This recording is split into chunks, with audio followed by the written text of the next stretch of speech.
Time for coffee. Let's see. Obviously, you gotta empty out the empty out the shit that's in here.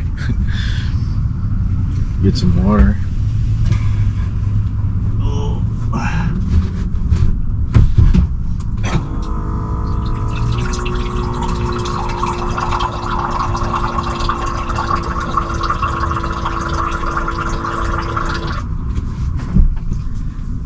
Can't wait to plug in my real water situation.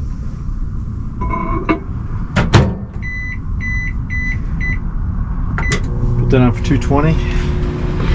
And for fun, I like to look at my Victron output during the microwave session. I was at 84%. This microwave is drawing close to 100 amps right now. It's a 700 watt microwave. I left my inverter on overnight. Mostly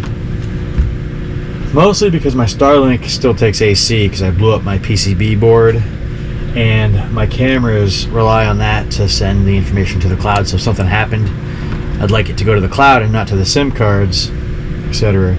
But yeah, I'm just making a coffee this morning. I'm going to cook some eggs on my induction stove, which I'll show you later. But for coffee, we've got instant Nescafe Classico. And I have sugar and cream that I shouldn't add, but I am going to. Why not? Because why not? 10 seconds left. I'm at 84%, still 100 amps being drawn.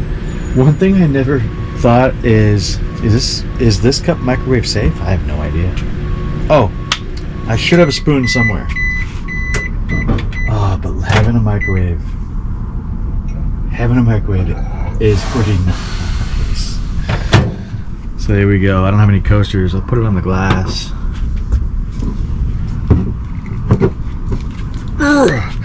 Holy moly. I do have a spoon. Ladies and gentlemen, I do have a spoon. So you just put 1 scoop. I put maybe 1.5 scoops in there because I'm a little crazy, running low. A little bit of sugar, not Starbucks style, but maybe I'll get some milk next time or some creamer that's not powdered. But that's it. This is how you do it. This is how you do it. I think it's pretty tasty. And then, ooh, that's warm.